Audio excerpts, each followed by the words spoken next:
What's up, everybody? How's it going? I'm Vincent Didiano, and this is my new podcast, Silver Screen Stand-Ups, the podcast where stand-up comedians roast the shit out of bad movies. Tonight, I'm joined by my good friends, Erik Williams and Zach Funk. Guys, thank you for being on the premiere episode. I really appreciate it. Thanks, Vince. Thanks. You're welcome. Hi-do-ho, Rivers Edgerinos. I'd have to say, Zach is your good friend. I'm definitely your bad friend. You're my bad good friend. We are on each side of a shoulder for him. I'm your venom. You're my... Don't demean yourself. Yeah. It's very hurtful to yourself. Yeah. But anyway, yeah, so this is my new podcast. For those of you watching who are familiar with my other one, P.O. Vincent, I've had this question asked before. P.O. Vincent is still happening. That's our weekly movie review and news podcast. This is going to be our monthly podcast. This is a project I've been wanting to do for a long time because I just even like talking about crappy films. So I figure if I'm going to talk about it, why not bring other people in on it and have some fun? So the movie we watched tonight, because, well, I tried to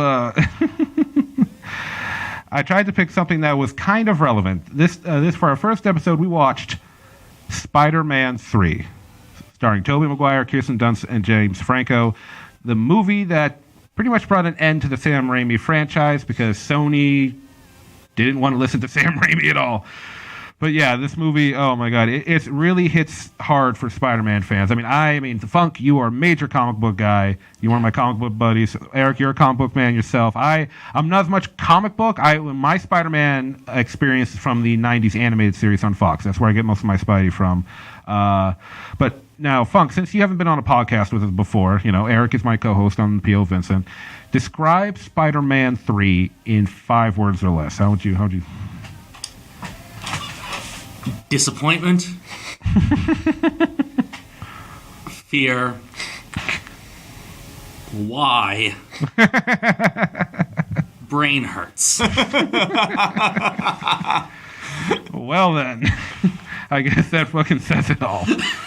Yeah, we literally, ladies and gentlemen, we literally just watched this film before we came into the studio tonight. And it, I hadn't watched it since...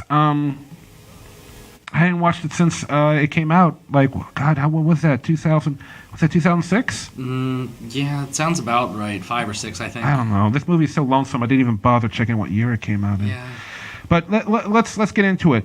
So we had 2 successful Spider-Man movies, right? Mm-hmm. Yes. We had the first Spider-Man with the villain Green Goblin, one of the biggest classic Spider-Man villains there is. Mm-hmm. And that movie came out. Was one of the first big action movies that came out after 9/11. So that was that first big. Let's have fun again at the movie theaters and not piss ourselves wondering if we're all going to die in a burning flame. Yeah. And then we had the second one, which a lot of people consider better than the first one, and I can totally see that. And I always see the second one as that's the movie that made me like Doc Ock, which I never cared for Doc Ock much before, but Alfred Molina rocked that role. They made him menacing. Yeah. Menacing as a mofo. Ock was great. Green Goblin was a little too cartoonish at times, and part of that was there's a lot of things, but yeah. Oh God, yeah. And then we all thought, how can this go wrong? How can this happen? And it could, because Sony doesn't know what the fuck they're doing, and have continued to display that as the years have gone on. Because Spider-Man 3 happened, and Sony basically looked at Sam Raimi, hey, Sam, you're doing a great job, but now we don't want you to anymore. And that was basically the story. They said, we want Venom in this movie, and Sam Raimi was like, well, actually, I was thinking about doing Sandman. I have this really good idea for the character, and Thomas Hayden Church, I think he'd be a great fit for the character. And they were like, yeah, but the people like Venom, so put Venom in there, even if it doesn't make sense, or even if the character is done properly. The thing that also is really amusing to me, they never actually call him Venom. They never acknowledge a name or anything. Which is fine, but just I always thought that's kind of funny. Yeah, man. Plus the fact that Venom, they for the character of Eddie Brock, they cast Eric Foreman from that '70s show, Topher Grace. Ooh, I don't hate Topher Grace, but this is one of those instances where totally miscast. And I respectfully disagree with that. Really? Yeah.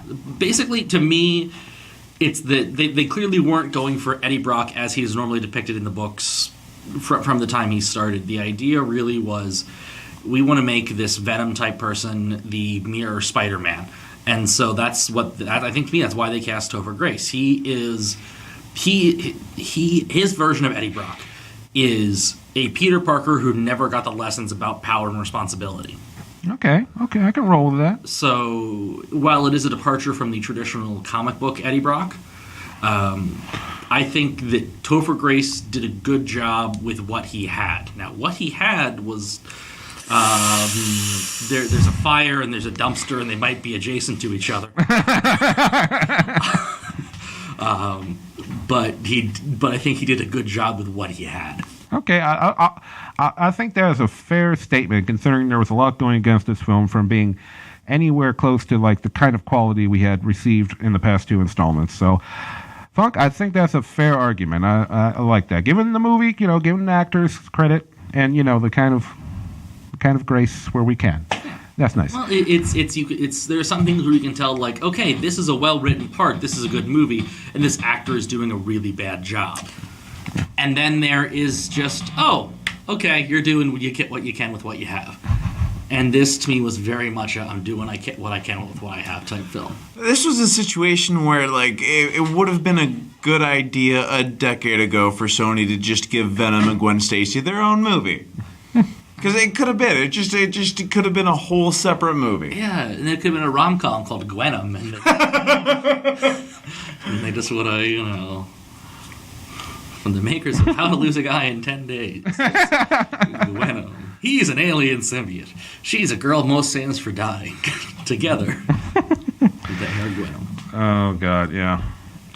And Gwen Stacy. Okay, let's go over Gwen Stacy's character. She's played by Bryce Dallas Howard, right? And it's, I mean, Erik has gone over this so many times before, even when we're not talking about like to him, it's like sacrilegious. Like they're like, you want to do it? I'll let you have it. Have at it. You want to go at it again?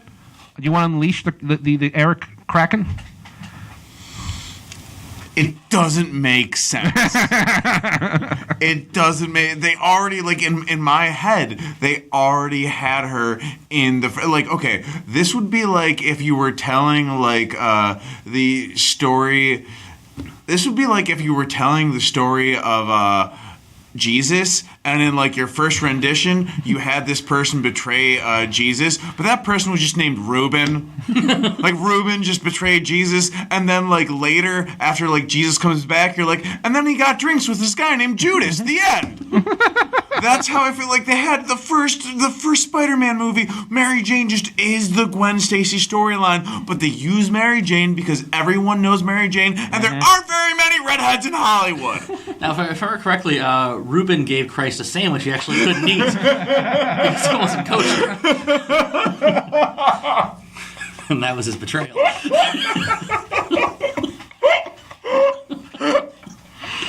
And ladies and gentlemen, that's why for the premiere I brought the funk. Yeah, like what he said, and like when Vincent said, let's talk about Gwen Stacy's character. Yes. I don't think it's fair to say let's talk about Gwen Stacy's character because other than the fact that there's a person in the film called Gwen Stacy, she doesn't have a character. Yeah. She could have been random girl they made up for the film. Yeah. She is there to serve as a plot device.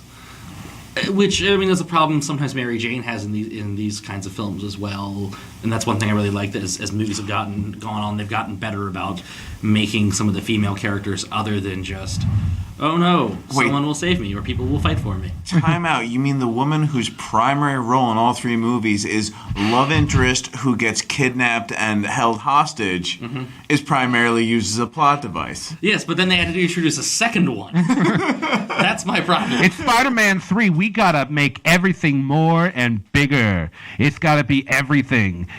Everything. Give us money. We're Sony. It's like, listen, if you could replace either of their parts with a broom and just say, Peter really likes this broom. This is his favorite broom. Oh, no, now that broom is hanging out with Eddie Brock. Eddie Brock got a second job as a janitor. And is doing a really spiteful job of it. And it would fill the same role. Oh, look. Now James Franco is hanging out with the broom. Oh no! James Franco is sleeping with the broom. That's just a regular thing that happened, actually. To work his way up to Body Pillow. Oh, 30 Rock references. Yeah. Oh my God. This is just fantastic. So yeah, I mean, and that's another thing. Like Bryce Dallas Howard, I mean, that was really early. That was much earlier in her acting career. That was her. I think it was her first big role. Yeah, I don't think she had really anything before. Not that I can think of. I mean, she probably had some jobs, but that was. Oh yeah, she's probably in a cereal commercial or something. So I know a lot of actors, but there's some actors that I just don't know well. Every time you keep saying Bryce Dallas Howard, I'm like, why have you personified the city? I don't. I don't understand. Listen, I think Bryce and Howard, Texas are important places. I'm not familiar with this Dallas you speak of. But I hear Debbie is. But I hear the Bryce Cowboys are actually I don't know enough about football to complete that joke, I'm sorry. I just know they're a thing that exists. They were America's football team before Dallas shot them. That's right. All right. Well, let's talk about our hero, our Emero. If you want to call them that. Yeah, I was gonna call an Emero because he's. Let's talk about Peter Parker, played by Tobey Maguire. So this is. Let's talk about the roadie for the Cure, played by Peter Parker. Yeah.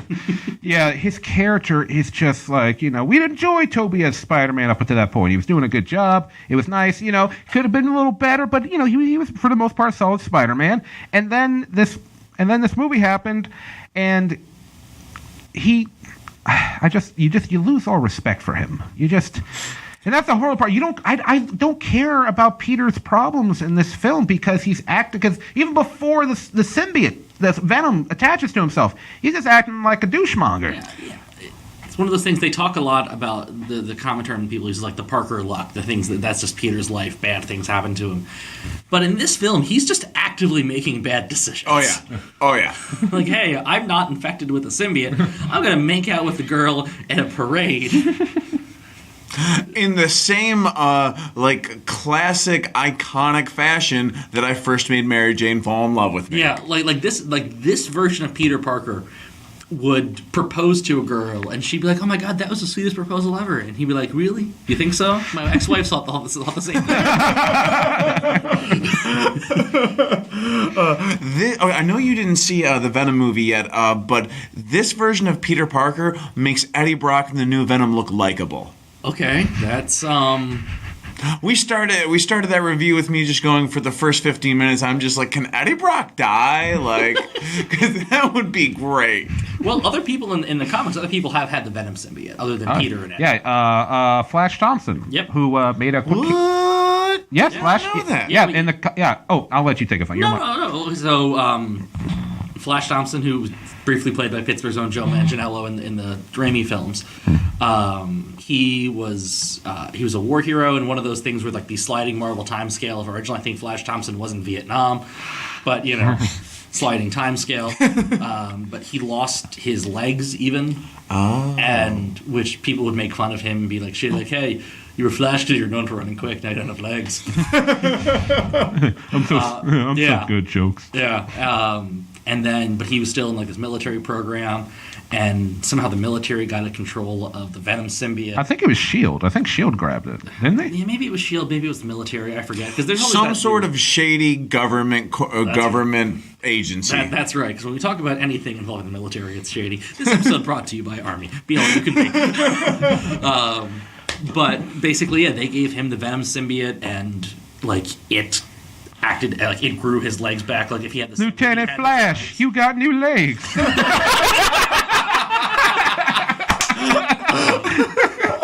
And so then, I'm so glad I got that in. So then he, for a while, was known as like Agent Venom, and did missions for the military and the people. And like the symbiote actually got to be a bit nicer because a big thing the symbiotes they revealed do is like they kind of learn from their hosts. Like if Carnage hadn't bonded to Cletus Cassidy, it might have been an okay thing. Yeah, if Carnage had like bonded to Mr. Rogers, he would make, His name still would have been Carnage because Mr. Rogers would have respected his name. I think you're just fine the way you are, Carnage to me.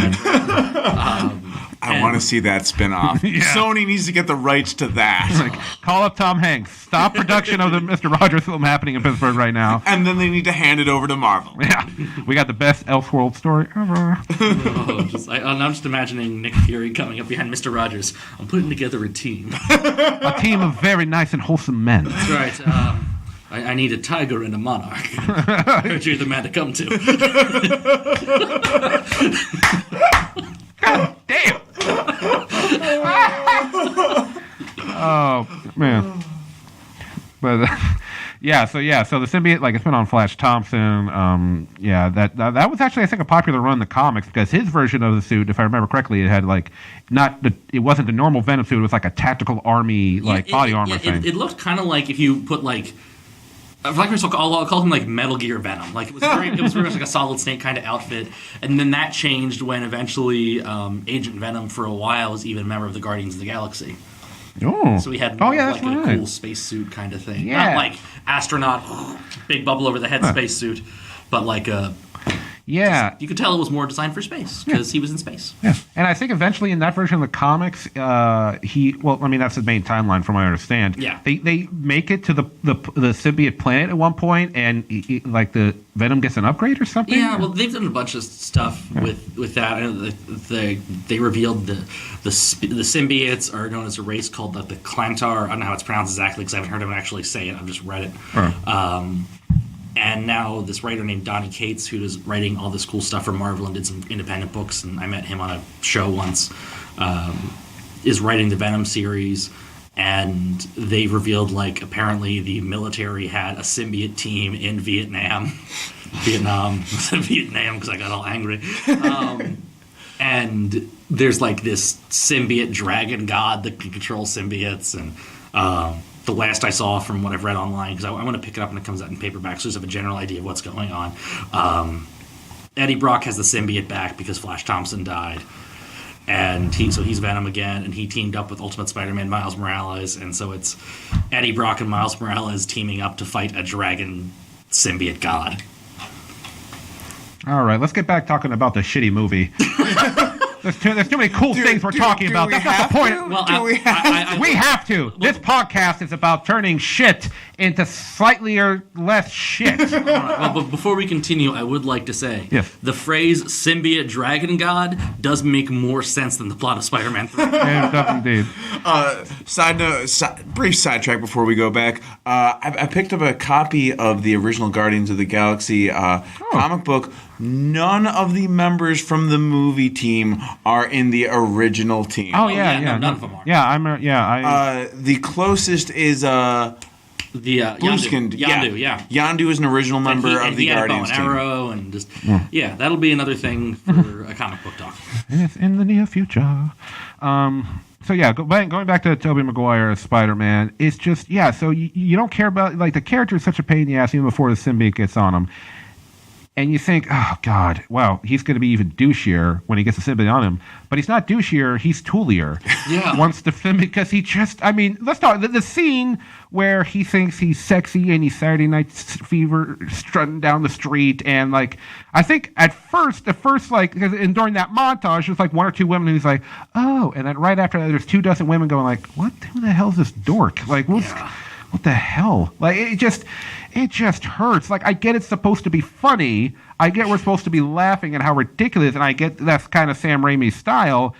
But this is supposed to be Peter going to the dark side, not the dimly lit side. Peter Parker would have been more likable as a serial killer in this film. Yeah, like this is not Peter Parker with a symbiote. This is Peter Parker has taken the red pill and signed up for Reddit. Oh man. This is Peter Parker, like, living a Playboy comic. Yeah. Dear Penthouse, I couldn't believe this happened to me. My girlfriend and I were in a park and a meteor crashed. Lamest meteor crashing, by the way. Like, that was just... I know, because it's the size of a bowling ball. That should have been very vocal. Yeah, it would... Well, I don't think vocal is the word, really. Unless the meteor was screaming as it came... Well, what was the unsolved, though kind of solved mystery that Sheena posted yesterday? My girlfriend's been posting unsolved mysteries for like Tunguska event. Yes, where it flattened like a bunch of square miles in Siberia, and there was no impact crater. Like the meteor didn't even disintegrated before contacting and still managed to flatten to like thousands of miles of trees and like burn shit up. But no one died, or at least no one knows, because it was 1908 in a rural area of Russia. It was a vibranium meteorite that just took everything the fuck out. Don't say that, Vincent, because I'm going to start explaining things. No, okay. Comics, how they explain Tunguska. We don't want to go down that path again. It was an anti-forest meteorite. Stop it, Vincent! Stop it! Okay. I'm doing my best to stay on topic. Yes. All right. We're moving on to a new topic. Point is, Peter Parker is very un-Peter Parker in the film. But let's move on to the villains, because we got 3 of them. Mm-hmm. Which why? I don't know why. I don't talk to the executives at Sony. Why not, Vincent? Get on it. Yeah. Get on it. Fuck. Okay, I'll be right back. Get in your time machine. Bring them here. Let them know how the future turned out. Disrupt the space-time continuum. That would honestly be worth it not to have Spider-Man 3. Did you guys think Barry Allen fucked up the timeline? Wait till Vincent D'Onofrio gets on that shit. So that explains Trump. Hey, no! That wasn't me. All right? Hey, you don't know what could happen. You broke time, Barry. We're in Trump point now.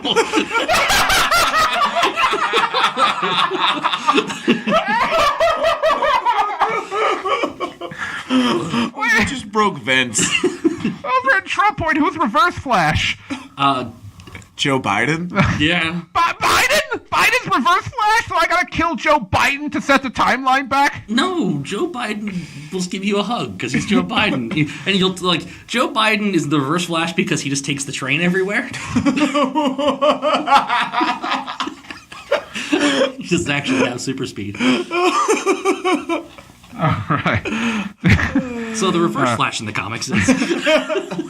All right, a little quick quick shout out to quick shout out to Marky Noss out there who's watching the show right now. Marky, we love you. Leave us some comments, and he just commented with "darkest timeline confirmed." So thank you, Mark. I do not disagree. No, we covered while watching the film that this is actually not the dark. That's right.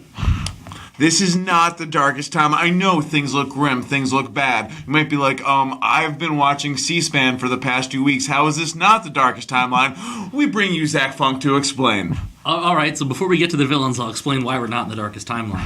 Have at it. The reason we have the Marvel Cinematic Universe is because Sony didn't feel like spending about $15 million, if I remember correctly. The 90s, Marvel went bankrupt. The reason their big properties like the X-Men, Spider-Man, all their rights got sold off is because they needed money to keep the company open. And when Sony bought the rights to Spider-Man, Marvel was like, hey, listen, as like a combo meal, you're already buying the sandwich. We'll toss in Iron Man, Captain America, the Avengers, and everything else we own. You want some mozzarella sticks with that? Like this is a $15 million upcharge, basically. And so supersize that shit, Sony. Yeah, and Sony was like, no, we're good. So to be clear, they passed up the largest grossing franchise in history for $15 million. I could be wrong. It might not be 15, but I know it's just a number that, like, if you were to look at what they were offered versus what has happened in reality, it's just like, oh wow, that's like that would like the amount of money that Marvel asked for would have been nothing in terms of like Sony's budget, what it would have cost them. Although to be clear, had Sony purchased it, it would not be the largest grossing franchise in movie history. Yeah. No, but maybe we'd have gotten Arnold Schwarzenegger as Odin in the Thor movie. That would have been cool. I respectfully disagree. I like Anthony Hopkins. No, I like Anthony Hopkins. No, I like Anthony Hopkins too. I just want to hear Arnold Schwarzenegger try to pronounce Mjolnir. Mjolnir. Mjolnir. Okay, It's a hammer. It's a hammer for building or destroying. You got the lightning with it. You say Schwarzenegger, I actually just wish it would have been Stallone. It's Mjolnir. You're gonna rule Asgard someday, but you gotta rock the thunder. Hey, Frost Giants, I didn't hear no bell. Yes, fuck! Yes!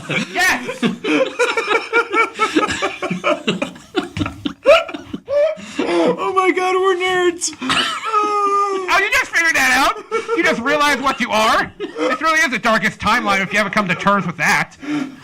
No, it's like there's sometimes you come to terms with this thing, but then certain moments just like epitomize or the exclamation point, if you will. This is the dictionary example of the scene. But yeah, so we were about to talk about the villains, I believe. Yes, so yeah, let's get into that because we can't avoid it forever. We can try. No, Eric. You know why? My show. Yeah, Anyway, so I'll leave it up since Eric's having resistance issues. I will leave it up. Eric, which villain do you want to talk about first? Let's talk about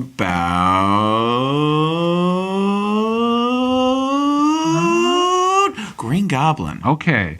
To be clear, for those of you at home, we're talking about Harry Osborn, not Norman Osborn. Yes, James Franco is Harry Osborn, who's been in all 3 films, and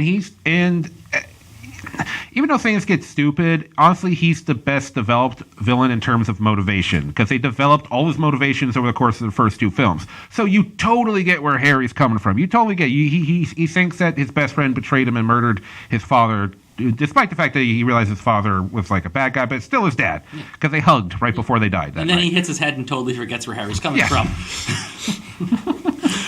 Did we keep track of how many soap opera tropes pop up in this? We didn't keep an ongoing tally, but I'm sure there was at least 100. I feel like we at least hit 30% of like the Twin Peaks standard. Yeah. Oh man. So yeah. So let's talk about Harry's goblin outfit. Let's just talk about the outfit. Is there anything like Funk? You know more about comics. Is there any version of the Green Goblin, or even I'll extend to even fucking Hobgoblin, where the suit looked at all like that? Oh, if only there were only 2 goblins. Well, I know the 2 Green Goblins. I know Hobgoblin, and then there's like some Ghost Rider version of Hobgoblin. There's a lot of things, but anyhow. He's trying to stay focused. Yeah, I'm trying to stay on topic. Okay, so hard. I'll shut up on my own show. Vincent, stop, please stop offering me whiskey at this AA meeting. So sip. I'm sorry. So they eventually. I'm sure they had a costume like that somewhere in the comics because of the movie. Because a lot of the time they will retroactively change things because they think, hey, people saw the movie, they'll come buy the books. But prior to that, no, we never did get an X Games Green Goblin. Like I had said when we were watching it, like just thematically, he totally could have had Mountain Dew logos all over that thing. It would have made sense. I mean, he had a Mountain Dew sword. He did. He had a Mountain Dew sword. Like it glowed like it was going to keep him up all night and make him piss a lot. Well, that's what makes it so powerful. It's so caffeinated; it can just burst through anything. They didn't even explain that. They were just like, "Yeah, the sword glows. Doesn't it look cool?" Yeah, and then later it doesn't glow. Yeah. Because I forgot to pay the sword power bill. Oh man. All right. It was like Jodie Foster's accent in Silence of the Lambs. I still have never seen that film. I can tell you I can tell you the funny story as to why I've never seen the film if we want to slightly to get off track for a moment. But well, you know what, Eric? He's very in pain right now, so we can take a quick detour. Okay. We'll take a quick detour. We got time. Right. I want to be clear. We're talking about a movie where a doctor eats his patients in order to avoid talking about Spider-Man 3 for about 3 minutes. Well, what's the way the pharmaceutical companies work? They do eat their patients. So when I always like would watch the news, and I talked to a lot of adults as a little kid because I was the weird, overly intellectual little kid. And I remember when Silence of the Lambs first came out, and everyone would talk about how frightening this movie was, and how just it was so suspenseful and horrifying they couldn't sleep after watching it. And I, as a little kid who had never seen the film and didn't know what the movie was about, for about 3 straight days, I kept bugging my parents to please explain to me why a film about lambs being quiet was so frightening. And when I was a kid, I didn't get scared of like Daddy the Monster in the Closet because I understood those were fake. But the idea of like real things, you know, and that is not technically based on a true story, but those are all like serial killers are a plausible thing. And so through the context of this film, that's the first time I learned about how serial killers were a thing. And so my dad was a storyteller much like myself. And so after about 3 days of me pestering my parents to explain what Silence of the Lambs is and why it is scary, my dad was just like, all right, fuck it, I'm going to describe the film to you. In very, very much detail. And I didn't sleep for like 2 days. God damn, well, that explains That so right much. there was more character development than the other two villains in Spider-Man 3. Yeah. You know what I just realized? I forgot completely about the fourth villain, the true evil of the movie, Harry's butler. Can we talk about the butler? Can we talk about the knockoff Alfred? Yes, can we talk about knockoff Alfred, Mr. Penniless? Who hasn't been in any of the previous films. And Yeah. they're like, oh, that time when your dad died and I pulled the sword out of him. What? Yeah, so he admits to Harry that, I kind of knew what was going on the whole time. I just didn't want to tell you because, drama was needed for the plot. I'm English, and we don't know how to express our feelings.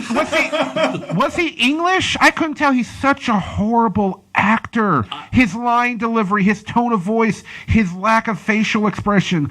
He has to be related to somebody on the movie. He's got to be like Kirsten Dunst's great uncle or something. I don't know. I assume his character was English because I believe as soon as one begins to buttle, they become English.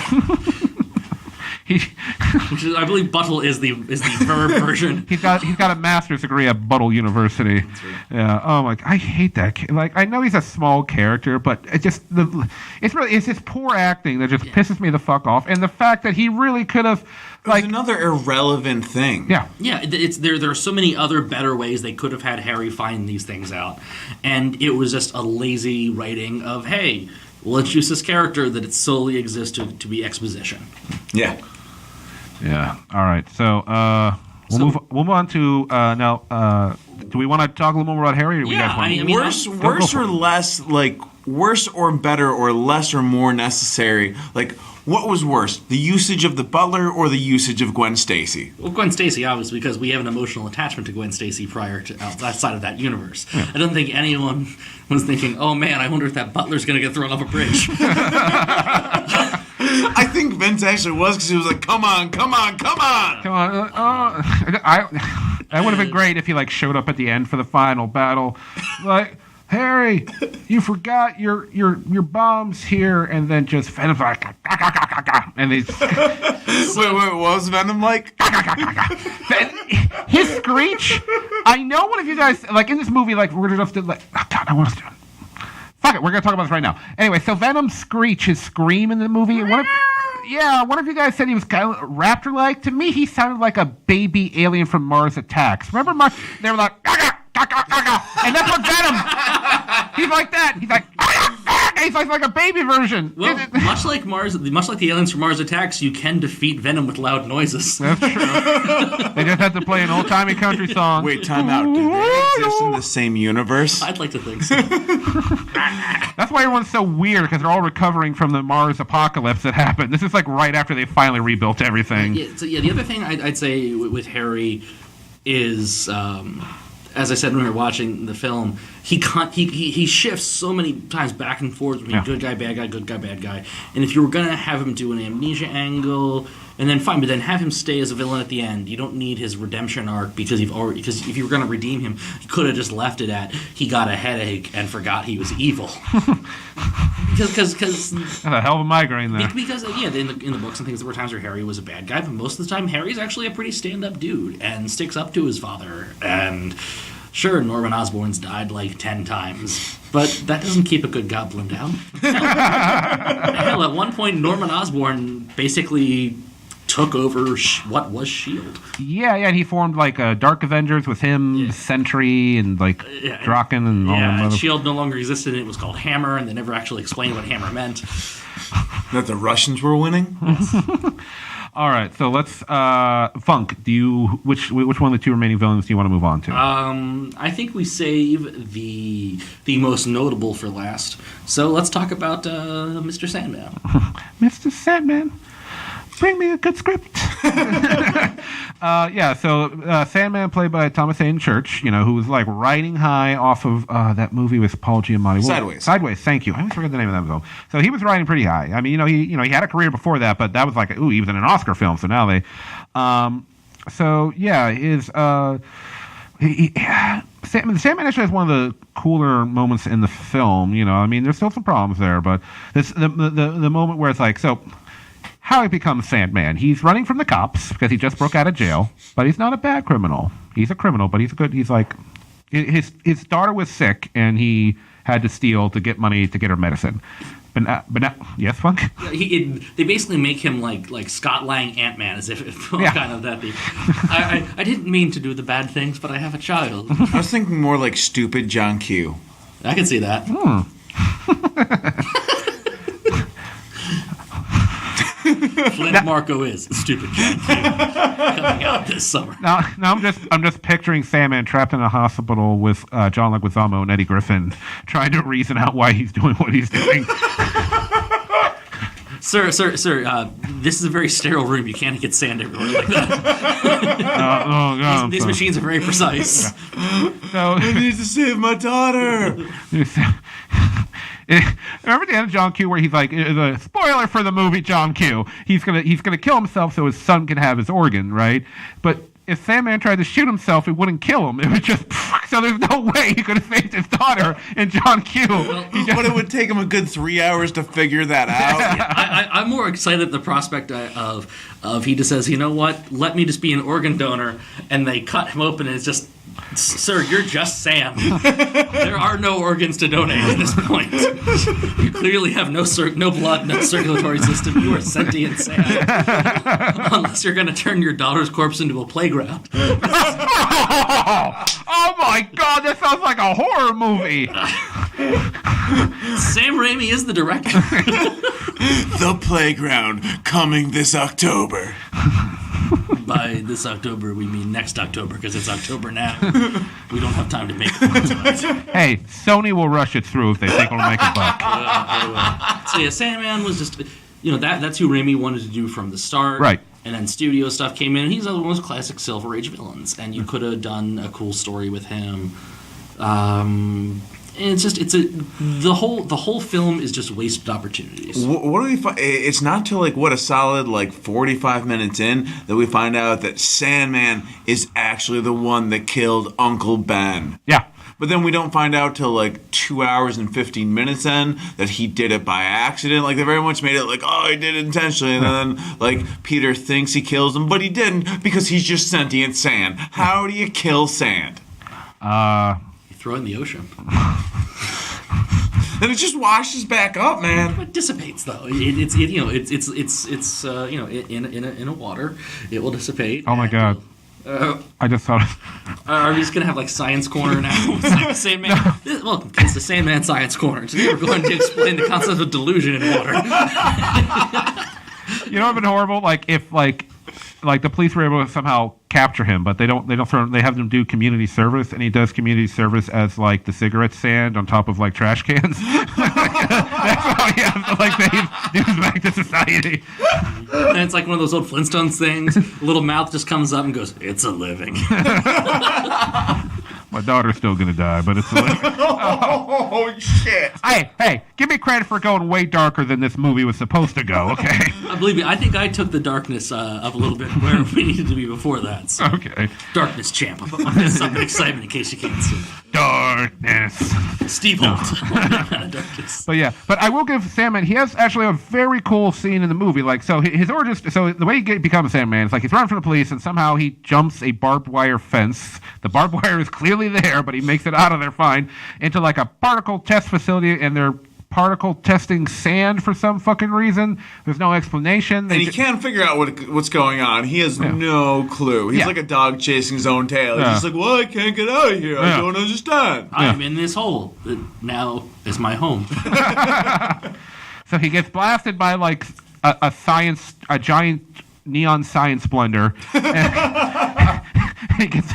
It is because it gets blended with the sand. Do you need a gift for someone this holiday? Centrifuge? We'll say that. Do you need a gift this holiday season for someone you want to show, make them think you care about them, but you really don't? Get them a neon science blender. They'll sit in their closet. They'll never use it, but they'll look at it and think, "Oh yeah, that was from Vincent." And then Thanos snaps his fingers and he dissolves. I just couldn't help but retrospect, man. And then because it happens 5 times in the film. He's just oh. Yeah, right. and then he has a scene where you see like it's like the next day and this like he's gone, right? But then the sand starts to like move and form a like body, and it's this weird, almost kind of eerie moment where you see like, and you can see like he's like afraid and confused from the little facial expression they can put on the sand, CGI, and it actually is a really cool scene. Like it's honestly one of the better done scenes in the film, I would say. I mean, it doesn't save the film, but it's little gems. It was effective. It was a good, like, Frankenstein's monster leaning up off the table. This is the creation of the Thing moment. Yeah, it was solid. All right. So I think it's about time we move on to the final villain, the villain that probably the way it was handled pissed off most fans. Let's talk about Venom and his 15 minutes of screen time in a 2.5-hour film. Well, I think that explains a lot just by saying that. I don't know. To be fair, that 15 minutes feels like a few weeks. Yeah, because like I don't mind him doing like the black suit thing and him fighting one of the villains. That's fine. But Venom needs to have his own movie. We just got that. We're not going to go into that, but. That's what happens when you talk about Venom. Just nice, smooth music appears to calm us down because of that fucking movie. That's the jazz we use. But yeah, so yeah, it was just painful. Go for it. That weird ass so the symbiote, Peter Parker is now an expert jazz pianist. Yeah. Yeah.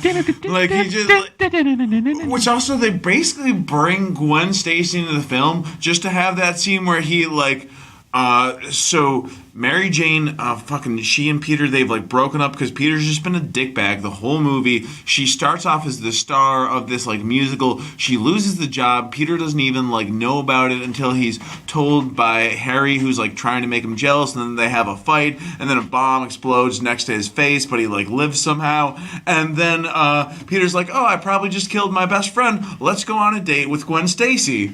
Yeah. And they show up to this jazz bar where Mary Jane is now working as a waitress who dresses like a member from Reservoir Dogs because like she needs to make money, but she's still gonna jump on stage and sing. And as she jumps on stage and sing, Peter's like, excuse me, Gwen, there's something I have to do. And he just jumps on the piano and fucking like just bogarts like all the attention from everyone. And then he starts like dancing and shit like. And then fucking Gwen Stacy's like, "Wait, did you do that just to piss her off? I'm not going to be in this movie until the final scene from now on. You're treating me like a broom." Yeah. So Venom. Just wasted opportunity, wasted just when you spend the film building up 3 villains. Because there's the thing, like, even if you have an almost 2.5-hour movie. If you're doing 3 villains, and the Mary Jane plot, and the plot about the Russian family across the hall, and there's too much. Like, it's crazy to think that a film like Infinity War, which has everyone in it. Everybody and their mother has so much better pacing, but the reason things like that can work when you have a lot of people is you took the time to introduce them first, right? Which is the same problem that they have, like what DC's had with things. Is you take the time to build things up individually, and then you can do the group projects. That's why, like, Sony kept, every time there's been a Spider-Man franchise, it has been how quickly can we get to making a Sinister Six movie? Right. Yeah, because that's what killed Amazing. Yeah, because amazing. It's amazing how unamazing things got. It is. I don't fucking know. Man. And so that joke was actually better than the entire Amazing Spider-Man series. Ooh. Honestly, I didn't think the first one was. I actually found the first one enjoyable. It could have been better, but I found it enjoyable. Yeah, I legitimately enjoyed the first one. The first one was alright, but it was one of those things where like it was like how The Matrix 3 affected The Matrix 2. The Matrix 2 was like, but The Matrix 3 was so bad that it made The Matrix 2 worse.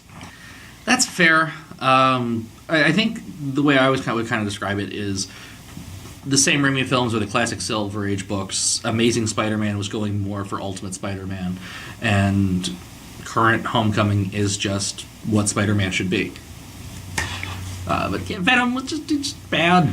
Yeah. And there was you never cared about the characters.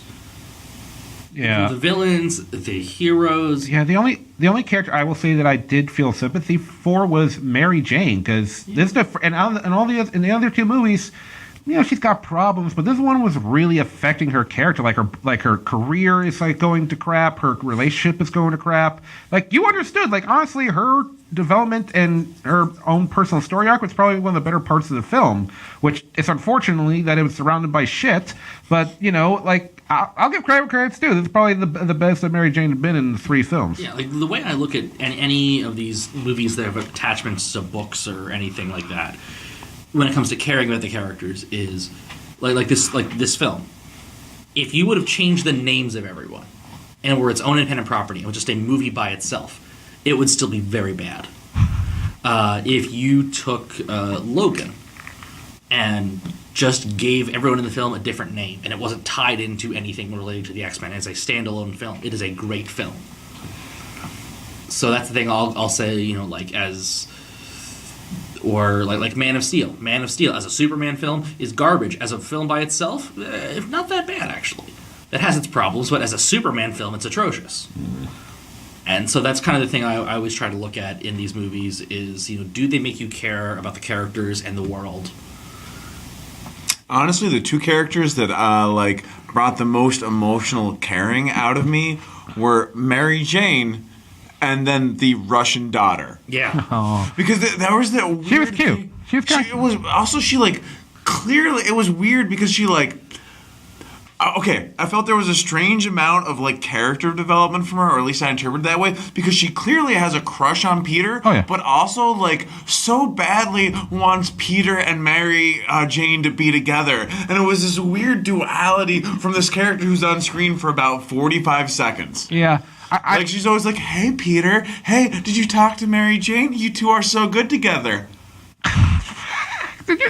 For those of you who are listening and aren't watching on the live stream, Erik Williams just bit his finger sexily as he was doing that. Sexily is debatable. There was finger biting. I believe the intent was a certain level of sensuality. I don't think this would have made it on Cinemax. but it was a brilliant. Not late night. They would have just put they would put it on 6 a.m. when no one's touching themselves. Hey. Oh, buddy. Some people have insomnia, okay? Some people have insomnia. All right. I just thought you got it into before 4. I don't know. That's part of the insomnia. But anyway, he takes a while to finish. I appreciate you believing that's the case. That's a nice compliment. Here on the Silver Screen Stand-Ups, we rip the movies down, but we rise each other up. Oh, Vincent. And that's why I'm the host. Anyway. no, I'm the host because it was my idea. Anyway. That's basically what it comes down to. I forget what the hell I was going to say next. Okay, so we only got a few minutes left. So, Erik, I'm going to start with you. Closing thoughts on Spider-Man 3. The two of you made that viewing much more enjoyable than I actually thought was possible. Plus, you bought pizza and beer, and there were 2 cats around. Yes. There was. Other than that, dear God, I'm just grateful that Spider-Man is back in the hands of Marvel, and that Tom Holland is cast as him. Let's just pretend Spider-Man 3 is one of those films that I'm just can't we just pretend it didn't happen? Yeah. Okay. Just didn't nope. Just you mean both times they did Spider-Man, they just didn't get to a third movie. That's the world that I want to live in. Same thing with X-Men, but that's a different time. And that leads to what I was going to say is that while Spider-Man 3 is a very bad film, I will still defend it in the context of, for example, it is better than X-Men 3. Because they came out around similar times, and they're both looked at as films that killed franchises. You know what I'll say, Vincent? What? Because it hasn't come up at all. What? This podcast. Spider-Man 3. Better than Batman versus Superman. There we go. We got our bigatory. Obviously that. point. We got our obligatory BVS punch to the Go nuts. back in real quick. Just it comes into the podcast every week. Oh man, if you would have told me, I could have. Okay, so here are my problems with Batman versus Superman. And what we're gonna do here is we're just gonna keep this going for the rest of the night. Brian, I'm living here now because this is my home, and I'm gonna continue to talk about this. So let's go to the script. Page 1, scene 1. Problem here.